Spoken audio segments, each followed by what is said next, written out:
Assalamualaikum warahmatullahi wabarakatuh. Perkenalkan, kami dari kelompok 2 akan mempresentasikan hasil kerja kelompok kami. Nah, pada kesempatan kali ini kami akan menjelaskan tentang sistem rekrutmen pegawai. Nah, nanti kami akan menjelaskan tuh bagaimana tahap-tahapan dalam rekrut pegawai, gimana caranya yang efektif gitu ya. Nah, sebelum masuk ke sana, izinkan saya untuk memperkenalkan anggota dari kelompok kami. Yang pertama ada saya sendiri, Hemisi Saputra, NIM belakang 147. Yang kedua ada Mita Lestari dengan NIM belakang 148. Dan yang ketiga ada Rangga Reksa Buana dengan NIM belakang 149. Sistem rekrutmen pegawai. Jadi menurut sebuah perusahaan, manajemen sumber daya manusia itu sangat diperlukan untuk meningkatkan kelancaran sumber daya manusia dalam melakukan sebuah organisasi. Tujuannya adalah meningkatkan organisasi ke dalam satuan kerja yang efektif, teman-teman. Nah, untuk mencapai tujuan ini, studi tentang manajemen sumber daya manusia akan menunjukkan bagaimana seharusnya perusahaan mendapatkan, mengembangkan, menggunakan, mengevaluasi, dan memelihara karyawan dalam jumlah dan tipe yang cocok dengan sebuah organisasi. Nah, gimana caranya? Yaitu dengan melakukan sistem rekrutmen pegawai. Nah, apa itu sistem rekrutmen pegawai? Menurut Rifai, rekrutmen adalah proses untuk mendapatkan sejumlah sumber daya manusia yang berkualitas untuk menempati suatu jabatan atau pekerjaan dalam suatu perusahaan. Selanjutnya akan dijelaskan oleh teman saya. Saya Mita Lestari dari kelompok 2 ingin menjelaskan mengenai tujuan rekrutmen. Yang pertama yaitu menyediakan sekumpulan calon tenaga kerja atau karyawan yang memenuhi syarat. Yang kedua yaitu agar konsisten dengan strategi, wawasan, dan nilai perusahaan. Yang ketiga yaitu untuk membantu mengurangi kemungkinan keluarnya karyawan yang belum lama bekerja. Selanjutnya yaitu untuk mengkoordinasikan upaya perekrutan dengan program seleksi dan pelatihan.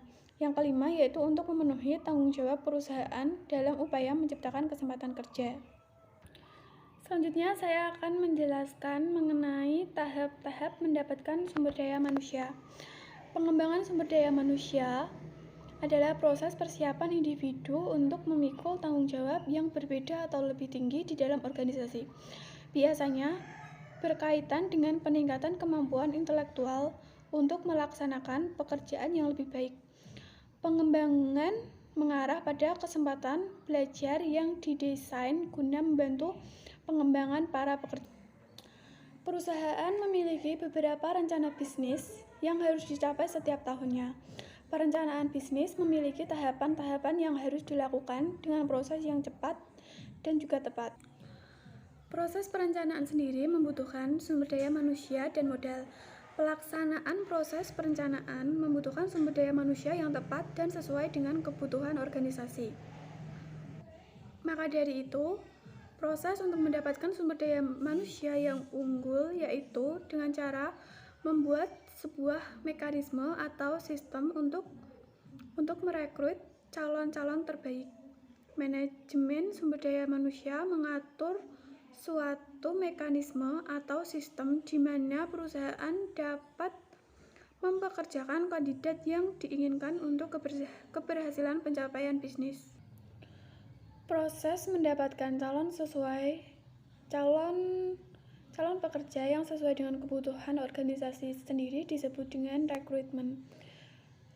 Disler menjelaskan bahwa rekrutmen adalah proses pengumpulan informasi yang relevan tentang tugas yang berhubungan dengan pekerjaan dan karakteristik manusia yang dibutuhkan untuk melakukan pekerjaan, sehingga dapat membantu manajer menentukan kualifikasi dan jenis keterampilan yang dibutuhkan dalam proses rekrutmen.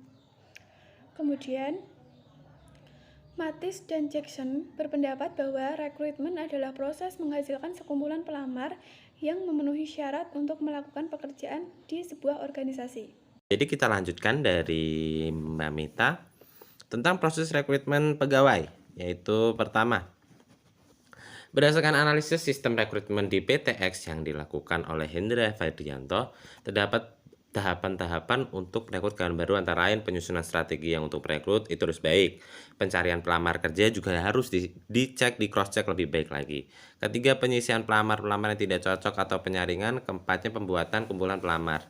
Jadi di situ kita harus menyimpulkan bahwa kita mengambil orang yang sudah dipilih dan sudah diinterview seperti itu. Dan lanjutannya kedua, tentang tahapan seleksi. Ada pertama adalah tahap penerimaan pendahuluan. Jadi semuanya diterima dulu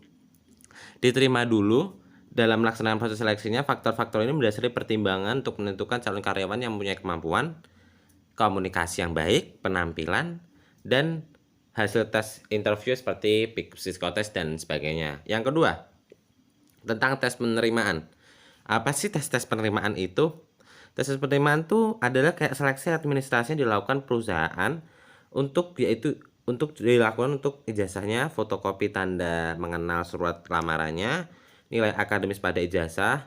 Tidak bisa menjadi acuan yang menilai pelamar karena pernah ada di ijazah palsu seperti itu. Jadi kita harus mengecek bahwa ijazahnya itu adalah ijazah yang asli dan tidak palsu dan tidak dibuat-buat.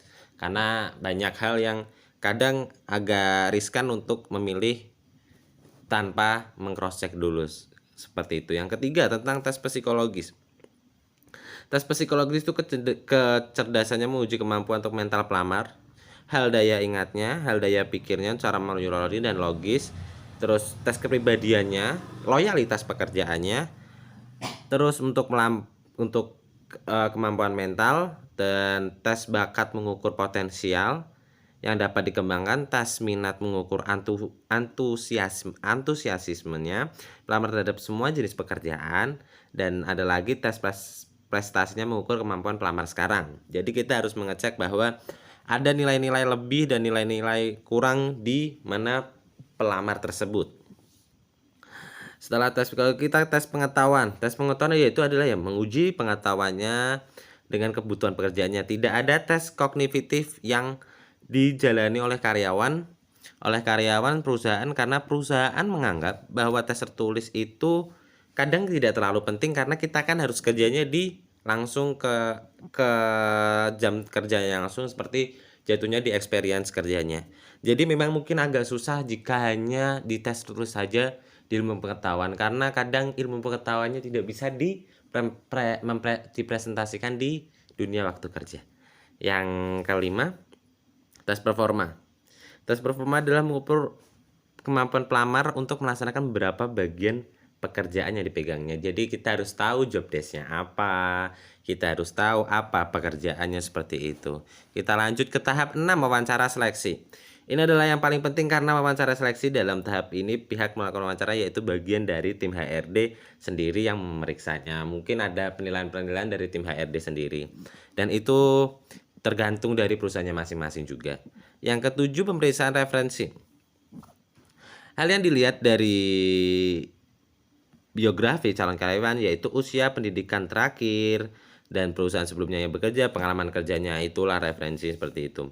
Terus evaluasi medis seperti tes kesehatan itu sangat penting tergantung di pekerjaannya juga. Mungkin kalau pekerjaannya seperti berjualan baju dan tentang warna, mungkin kita harus ada tes kayak tes buta warna. Perusahaan harus melakukan tes fisik, dan itu pun juga saat seleksi karena karyawan banyak yang keluar masuk, sehingga jika menggunakan tes akan meribatkan agak ribet untuk HRD-nya, merepotkan ya. Terus ke-9 adalah wawancara oleh penyelia. Apa sih wawancara penyelia? Atasan langsung penyelia atau bisa disebut penyelia merupakan orang yang bertanggung jawab atas para karyawan baru yang diterima, seperti itu.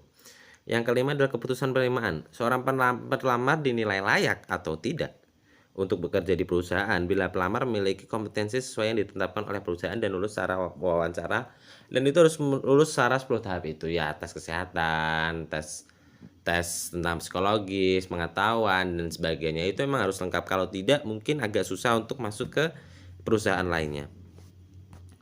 Dan terima kasih, itu saja yang saya jelaskan tentang presentasi kali ini.